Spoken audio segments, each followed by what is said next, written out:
Lieutenant Richard Bong's P-38 Lightning shook violently as 20mm cannon shells ripped into the cowling of the left engine. High above the Solomon Islands at 18,000 feet, he found himself isolated, his wingman already plunging toward the Pacific below in a trail of dark smoke. The fierce August 1943 sunlight streamed through his canopy, while he banked the twin-boomed fighter desperately once more. Yet the Japanese Zero pursuing him mirrored the turn without effort, narrowing the gap with deadly accuracy. Bong had received training at America's top fighter schools. He was familiar with every defensive technique listed in the manual's barrel rolls, split-test maneuvers, chandelles, scissors. In the past 90 seconds, he had attempted them all, only for the Zero's pilot to neutralize each one with effortless skill. Now the enemy aircraft sat less than 200 yards astern, perfectly placed at his 6 o'clock, guns aligned for the fatal burst that would send Bong plummeting to join his wingman in the sea. His cockpit instruments flashed a frenzy of warnings. Oil pressure on the stricken engine was falling rapidly. Airspeed was dropping as he struggled to hold the nose level. Altitude unwound steadily while gravity and combat damage worked against him. In maybe 10 seconds more, the Zero's cannons would complete their work, and Richard Bong would join the grim tally of Pacific air warfare losses. Then, facing certain death with no remaining moves from the fighter pilot's handbook, Bong performed an action every instructor had drilled into him as instantly fatal. He rolled the P-38 fully inverted, wheels toward the sky, and slammed the stick forward hard. The Lightning's nose plunged straight down toward the ocean in a howling vertical dive. But Bong was not diving conventionally, he was hurtling upside down toward the Pacific, blood flooding his skull so quickly that his vision reddened, and the gauges blurred into crimson haze. For 2 endless seconds, Richard Bong flew completely blind through negative G-forces no manual claimed the aircraft could endure. The twin Allison engines howled in strain. Loose gear and empty casings lifted from the cockpit floor and crashed against the canopy overhead. His oxygen mask seemed determined to rip free from his face. Every capillary in his eyes felt on the verge of rupturing. When he finally rolled the plane upright again at 12,000 feet, after shedding 6,000 feet in those harrowing seconds, the Zero had vanished, not merely out of position, completely gone, erased from the sky as though it had never been there. Bong circled warily, searching every sector, but saw nothing. The Japanese fighter that moments earlier had been poised to end him had simply disappeared. What Richard Bong could not know in that instant, breathing hard and wiping blood from his eyes, was that he had just stumbled upon a maneuver that would reshape the entire Pacific air campaign. A frantic, seemingly suicidal gambit that would shatter the Japanese Zero's dominance over Allied airmen, and ultimately help swing the war's momentum in the Pacific. Within months, what started as one frightened pilot's reflexive act would spread as hushed wisdom among fighter pilots from Guadalcanal to the Philippines. This is the tale of how American airmen learned to fly inverted to stay alive, and how that breakthrough turned the Pacific theater's most lethal aircraft from an invincible predator into prey that U.S. fighters could at last overcome. It is the account of innovation sparked by sheer desperation, and of how the immutable laws of physics ultimately outmatched even the most agile fighter ever designed. To grasp why Bong's unintended breakthrough proved so transformative, one must first appreciate how thoroughly the Japanese Zero ruled the Pacific skies through 1942 and into early 1943, when U.S. pilots first met the Mitsubishi A-6M in battle. They could scarcely credit their eyes. This enemy fighter defied every presumption. American intelligence had held about Japanese capabilities. The Zero could outturn any Allied aircraft with disdainful ease. It climbed quicker, ranged farther, and operated higher than anything in America's arsenal. In the opening clashes over the Philippines, Wake Island, and the Dutch East Indies, Zero pilots racked up kill ratios that bordered on unbelievable. For every 3 Japanese planes lost, the Allies surrendered 9. In certain battles, the disparity grew even starker. The plane itself represented a triumph of lightweight design. Its creator, Jiro Horikoshi, had produced a fighter weighing only 3,700 pounds empty against more than 5,000 pounds for U.S. types like the P-40 Warhawk. Those savings stemmed from bold engineering decisions. The Zero carried no armor to shield its pilot. Its fuel tanks lacked self-sealing liners standard on American machines. The structure itself was engineered to the barest stress margins, trading robustness for agility. Yet in dogfighting terms, those compromises yielded a machine that appeared almost otherworldly. The Zero could execute a full 360-degree turn in under 16 seconds at fighting speeds. AP-40 needed 23 seconds for the identical evolution. In a merging dogfight, 7 seconds stretched like forever. It meant that whenever an American pilot attempted to turn with a Zero, the Japanese plane would finish its circle and settle on the American's tail. Guns ready for a simple kill. Before moving on, I'd really like to hear where you're watching from and what you already know about the Pacific Air War. Leave a comment below, let me know if this story was new to you. And if these in-depth World War II explorations are hitting the mark, please tap that subscribe button so you catch the next one. Getting the details accurate takes real effort, and knowing you're engaged makes every bit of it worthwhile. American airmen were falling by the score because they insisted on engaging the Zero on its preferred battlefield. Fighter doctrine in 1940 still drew heavily from World War I dogfighting tradition. Pilots learned to turn, to cut inside the enemy's radius, to wriggle until their guns bore. That approach served well against heavier, less nimble German fighters over Europe. But against the Zero in the Pacific, it amounted to suicide. Lieutenant Commander John Thatch, among the Navy's sharpest tactical minds, watched his men perish in practice against captured Zeros and grew determined to find an answer. After weeks studying the Zero's strengths, he recognized a vital truth. Yes, the Zero turned tighter than any American plane. Yes, it climbed faster. But its featherweight build introduced weaknesses that could be turned against it. If U.S. pilots abandoned turn fighting altogether, American fighters possessed edges the Zero could never equal. The P-38 Lightning, P-47 Thunderbolt, and F-4U Corsair all packed stronger power plants that delivered superior level speed and especially dive performance. They featured tough construction able to absorb damage that would shred a Zero. Their fuel systems tolerated extreme maneuvers without fuel starvation. And most importantly, their pilots sat behind armor plate in fortified cockpits. Thatch devised what became famous as the Thatch-Weave-A-Pair defensive tactic, where two American fighters covered each other against Japanese assaults. It proved effective and preserved lives, yet it remained purely defensive. It demanded flawless teamwork between wingmen and offered no path to actually defeating Zeros in battle. For that, something bolder was required, something born from desperation rather than deliberate planning. The engagement that altered everything took place on April 7, 1943, above the Russell Islands in the Solomons. Major Thomas Lynch of the 39th Fighter Squadron, at the controls of AP-38 Lightning, suddenly faced the nightmare that had claimed countless comrades. 8 Zeros had pounced on his flight from higher altitude. In the wild initial merge, Lynch lost his wingman. Now alone at 20,000 feet, he confronted multiple enemies angling for his tail. Lynch was a seasoned flyer, a pre-war professional who had flown nearly every day since Pearl Harbor. He understood the odds stacked against him. He also knew that turning with Zeros spelled certain death. His P-38 outran them, but they held the height advantage. A straight runaway attempt in level flight would let them close before he built decisive speed. He had to break contact at once. Yet every textbook escape involved turning, which would only shorten the distance further. In that critical instant, Lynch chose a course that appeared madness. He rolled his P-38 fully inverted and shoved the stick forward, sending it into a vertical dive while upside down. The world flipped around him. The ocean now loomed overhead, the sky lay beneath, and the rugged P-38 built far sturdier than the delicate Zero hurtled downward at accelerating velocity while negative G-forces turned Lynch's vision blood red. What followed astonished Lynch as profoundly as it later baffled Japanese airmen. The Zeros could not pursue. When they rolled inverted and pushed over to follow, their frail structures shuddered and distorted under negative G stress. Worse still, their fuel systems optimized for positive G climbs and turns failed under inversion. Fuel ceased reaching the engines. Carburetors starved. Several Zero power plants simply died, leaving their pilots gliding powerlessly while Lynch's Lightning streaked away faster and faster. Lynch did more than escape. At 12,000 feet, he rolled upright, hauled back on the stick, and converted his enormous speed into a soaring zoom climb back to altitude. The scattered, bewildered Zeros now sat below him and slower. The pursued had become pursuer. Lynch plunged from above onto 2 of them, catching them unawares with his velocity and surprise. His .50 caliber guns converged on 1 Zero that never detected him.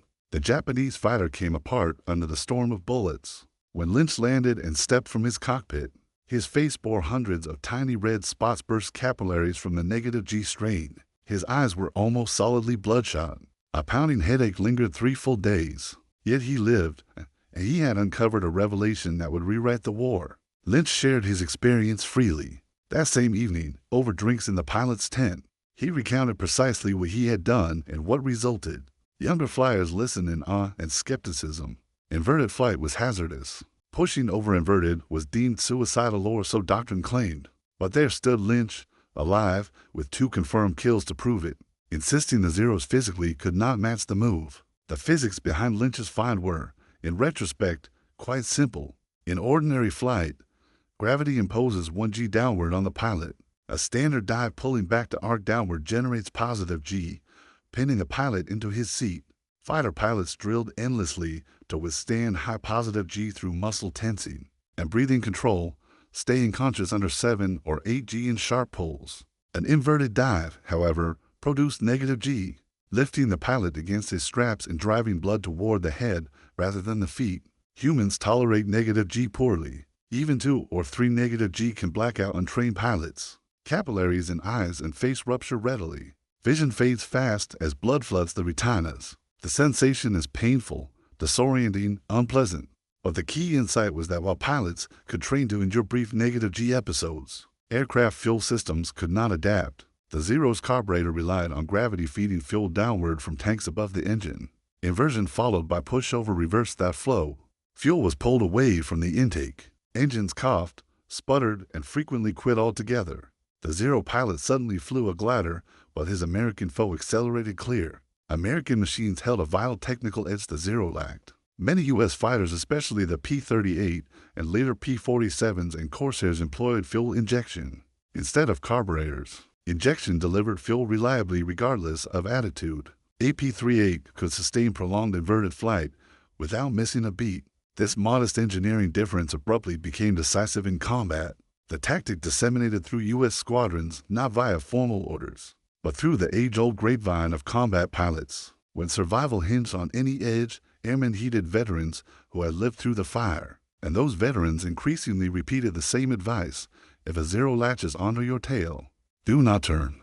Roll inverted and dive. The Zero cannot follow. Then exploit your speed to zoom climb and strike from above. Pilots gave it various names: the split S when initiated from height, inverted escape when defensive, negative G dive and after action reports. Among themselves, though, they simply called it going upside down on them, and it became the first lesson seasoned hands passed to wide-eyed replacements. Fresh from stateside schools, official manuals still cautioned against inverted flight as risky and bewildering. Yet in the Pacific, it grew into routine practice. Captain Robert Devon of the 7th Fighter Squadron claimed his first victory with the inverted dive. In July 1943, a Zero had settled behind him on a bomber escort near New Georgia. Devon rolled inverted, pushed over, and watched in his mirror as the pursuer's engine failed attempting to follow. Recovering at 8,000 feet, he climbed back and caught the Zero still struggling to relight its power plant. It proved the simplest kill of his war, and he repeated the tactic for 13 more victories before peace came. The maneuver's physical toll was severe, but bearable. Flight surgeons on Guadalcanal tracked pilots who routinely used inverted dives, compiling data both intriguing and grim. Virtually every practitioner reported ruptured eye and facial capillaries. Headaches lasting hours or days were routine. Some suffered transient vision impairment. A handful briefly lost consciousness in the harshest negative G pulls. None of that weighed against the alternative death. Pilots joked grimly that they preferred headaches and bloodshot eyes to posthumous medals. Surgeons recorded the effects without trying to prohibit the tactic. They, like the pilots, recognized that against the Zero, any edge was priceless, and a few burst vessels were a bargain for survival. What rendered the inverted dive especially lethal was its complete reversal of the tactical picture. Previously, a Zero on an American fighter's tail spelled grave peril. Options dwindled. Life expectancy shrank to seconds. Once pilots mastered the inverted dive, however, the Zero pilot suddenly faced peril. The American would invert and plunge. The Zero could not pursue, and within moments, the American held lower altitude, but vastly greater speed. He would then pull into a zoom climb, converting velocity into height, emerging above the Zero in ideal attacking posture with the sun at his back. Japanese airmen were utterly unprepared for this upheaval. Their doctrine stressed turning fights. leveraging the Zero's superb agility to cut inside an opponent's loop. They had learned American fighters were ponderous, unable to turn or climb effectively easy meat in a knife fight. Nothing in their syllabus covered an American suddenly inverting and vanishing in a dive. Their Zeros could not match. Lieutenant Saburo Sakai, one of Japan's top aces, later wrote of his bewilderment and anger encountering the tactic. He described painstakingly positioning behind a P-38 for what seemed a certain kill, only to stare in shock as the American rolled fully upside down and streaked away. When Sakai pursued, his Zero's engine faltered and died, compelling him to abandon the chase while his quarry escaped. Worse, the Americans promptly zoomed back upward and attacked from superior height and speed. In seconds, the roles flipped completely. The hunter became prey, and Sakai and his comrades could only try to avoid tail chase commitments altogether. By late 1943, the inverted dive had matured from panic survival ploy into calculated offensive tool. Squadron leaders now taught it openly, even as formal doctrine continued to frown on inverted flight. Colonel Neil Kirby, leading the 475th Fighter Group, told his pilots plainly in briefings, "Turn with a Zero and you die. Climb with a Zero and you die. Roll inverted, dive, use your speed, attack from above. That is how you live. That is how you win." The P-38 Lightning excelled at exploiting the maneuver thanks to its distinctive twin-boom layout. Its unmistakable silhouette soon made Japanese pilots cautious. P-38 drivers earned a reputation for boldness and unpredictability. They would intentionally lure Zeros into pursuit, then invert to reverse and counterattack. The game shifted from cat and mouse to one where Americans increasingly played the cat. Captain Thomas McGuire, destined to become America's second highest scorer with 38 victories, wielded the inverted dive masterfully over the Philippines in 1944. In one clash over Light Gulf, he deliberately slowed his P-38 to tempt the Zero into firing range. When the Japanese pilot bit, McGuire inverted and dove. The pursuing Zero tried to follow, and its airframe literally disintegrated under negative G lows. Wings buckled upward, the fragile structure collapsed, and the fighter tumbled seaward in fragments. McGuire never even fired. The method worked with other U.S. fighters too, adapted to each type.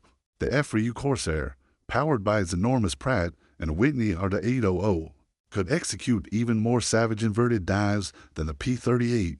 Corsair pilots learned to invert and simply let the plane's mass and thrust carry them downward.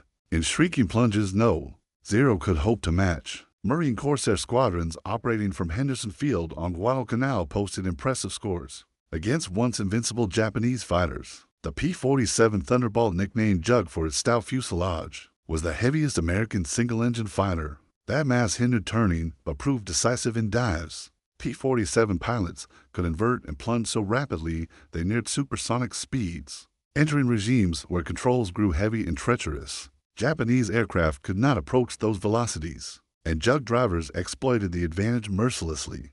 By 1944, Pacific air combat had flipped entirely. Kill ratios once heavily favoring Japan now ran strongly for America. For each U.S. fighter lost, 3, 4, even 5 Japanese planes fell. The Zero, once unchallenged overlord of Pacific skies, had become more liability than strength. Its light construction and absent protection sources of its agility left it fragile against American tactics that targeted those very flaws. Japan scrambled to respond. New designs like the J-2M Raiden and Ki-84 had arrived with stronger engines and improved high-speed behavior, but they came too late and despairingly to matter. Even these late-war types could not equal American diving performance or sustain power through negative G maneuvers.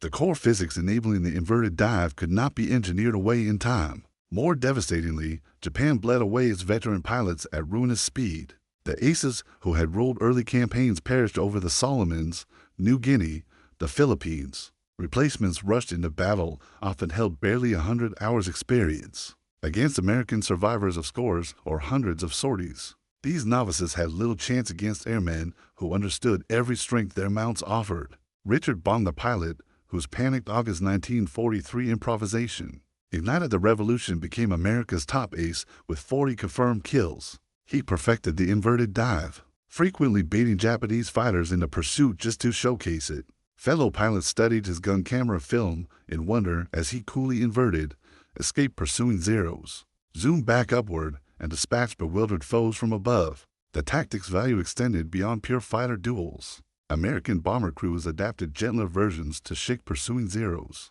Though heavy bombers could not manage extreme negative G-pulls, partial inversion and dive often broke contact long enough for gunners to gain clear shots. Scores of bomber crews owed their survival to the technique when Japanese fighters pressed attacks. The maneuver's psychological blow to Japanese airmen rivaled its tactical impact. Air combat hinges on confidence as much as hardware or method.